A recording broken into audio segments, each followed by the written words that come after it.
Section 6.3, using elimination to solve systems. Well, in section 6.2, we learned a method called substitution, which seemed great, I thought. Gave us the right answer. I thought it was easier than graphing. Frankly, I thought it was quicker, more accurate. So why do we need another way? Well, let me give you an example. And you'll see why the elimination method might be better. How about 2x minus 3y equals 8, 5x plus 6y equals negative 7. This system can be solved by substitution, but here's the bad news. Look at all your variables. All your variables have a number in front of them. You got a 2x, you got a negative 3y, a 5x, and a 6y. In order to solve this one by substitution, we have to get one of those letters by itself, which means we're going to get fractions. So let's do it. I'm going to solve this system. We'll mess with the fractions, and then we'll look at the elimination method, and you'll see why you might like it better. All right, so I guess it doesn't really matter. I'm going to take this first equation, and I guess I'll get x all by itself. 2x equals 3y plus 8. So I had to add 3y to both sides. And then I got to divide everything by 2. So I get x equals 3 halves y plus 4. And we actually get pretty lucky here. We get pretty lucky that we only have one fraction. Had I used the other equation, or had I used y, I would have actually ended up with multiple fractions, which would have made things even worse. So you see the problem with the substitution method here? Substitution, there's no way to avoid fractions. All right, so I take that, and I have to plug it in right there. So I end up with 5 times 3 halves y plus 4 plus 6y equals negative 7. Distribute. I have 15 halves y, because I think of 5 as being 5 over 1. Multiply my tops, multiply bottoms. Plus 20 plus 6y equals negative 7. All right, now I got to add 5 halves y plus 6y, or I'm sorry, 15 halves y. Let's see, 15 halves plus 6. Think of 6 as 6 over 1. That's 15 halves plus 12 halves. That's 27 halves. 27 halves y plus 20 equals negative 7. And again, you can see fractions. We're messing with the fractions. Not a lot of fun. 27 halves y equals negative 27. I subtracted 20 on both sides there. And then I want to get the y all by itself. So to get the y all by itself, I'm going to multiply it by 2 over 27. And it turns out in the end to be a pretty good answer. Y equals the 27's reduce. Y is negative 2. So in the end, the fractions all go away, but kind of a pain in the neck to have to deal with them as I went. Still not done. I'm going to take negative 2 and plug it in right there. I get x equals 3 halves times negative 2 plus 4. The 2's reduce. That's negative 3 plus 4. That's 1. So x is 1. So my final answer is 1 comma negative 2. So, as I said, the substitution method worked. We got the right answer, but a lot of fractions involved. We're going to do this problem again. We're going to use the elimination method, and we will see how the elimination method helps us to avoid fractions. So, before we do this problem again, let me give you the steps for elimination. Step 1, pick a letter. Doesn't matter which one, you pick X or Y. Again, sometimes one is easier than the other, and we'll see that. Sometimes it, frankly, doesn't matter at all. 2, multiply the equations to make the coefficients of your letter opposites. And that sounds confusing. Again, we'll do some examples. We'll see what that means. 3, add the equations. And what happens at this point is the letter you picked goes away. It's eliminated, and that's why this is called the elimination method. Step 4, solve the resulting equation.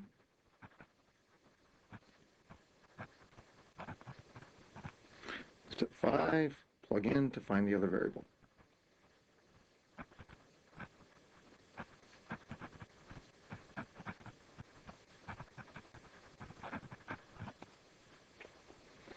Okay, so let's do that exact same problem over again.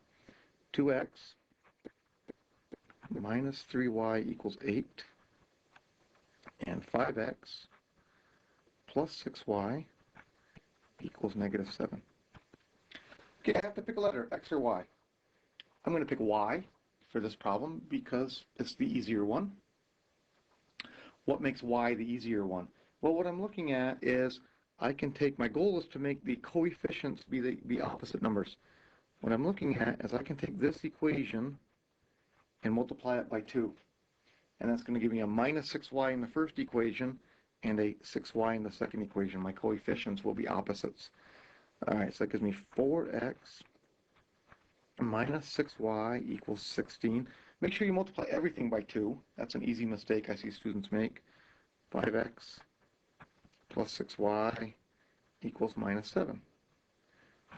And then I add the two equations. And when you add the two equations, a letter needs to go away. That's why it's called elimination. One letter is eliminated. 9x equals 9. Now we have a very easy equation to solve. Divide by 9, x is 1. Now I have to plug that in. Where do I plug it in? It doesn't matter. For no particular reason, I'm going to plug it into the second equation right there. I could just as well plug it into the first one. Plug 1 in, I get 5 plus 6y is negative 7. Subtract the 5 on both sides.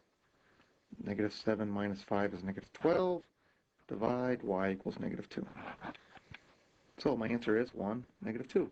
Notice I got exactly the same answer that I got when I did the substitution method. Well, that better happen. You should always get the same answer, right? But notice no fractions. Nowhere, anywhere in this whole problem did I have to mess with fractions. And there's the big advantage of the elimination method. The elimination method can really help you avoid fractions. All right, let's do a couple more. 6x minus 5y equals 4. 2x plus 3y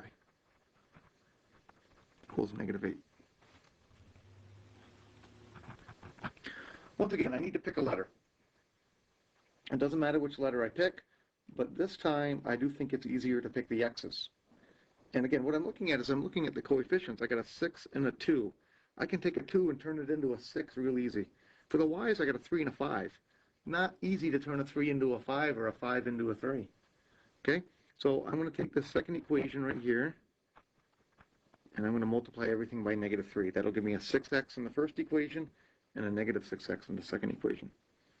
6x minus 5y equals 4.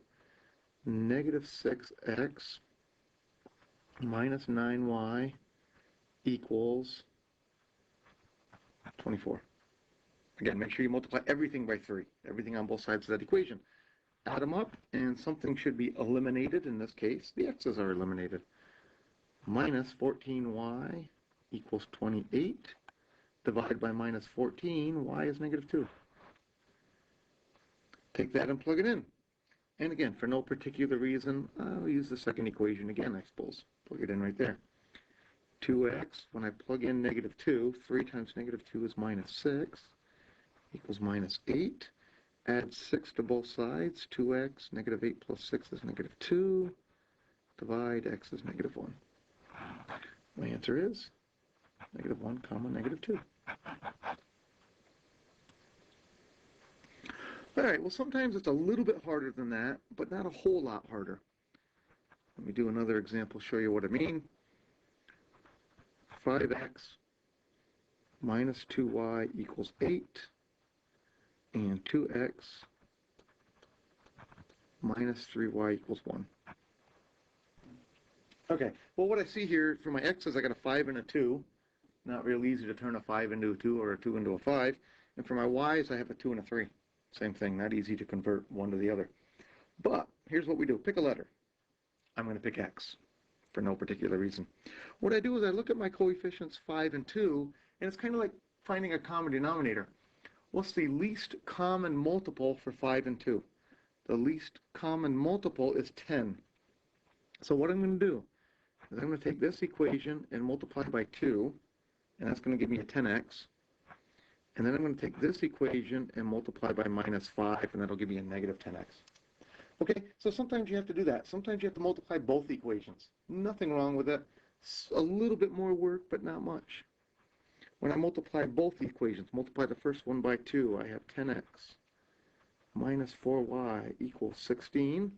And in the second equation, I have minus 10x plus 15y is negative 5.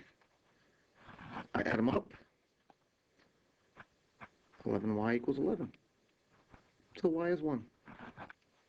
Okay, see how that worked? Multiply both equations by something so you set it up to make the x's go away. Not quite done. I got to plug that in. This time, just for fun, I'll use the first equation. Doesn't matter. It's going to give me 5x minus 2 equals 8. Add the 2 to both sides. 5x is 10. Divide x is 2. So my answer is 2, 1. Okay, last problem for this section. How about 8x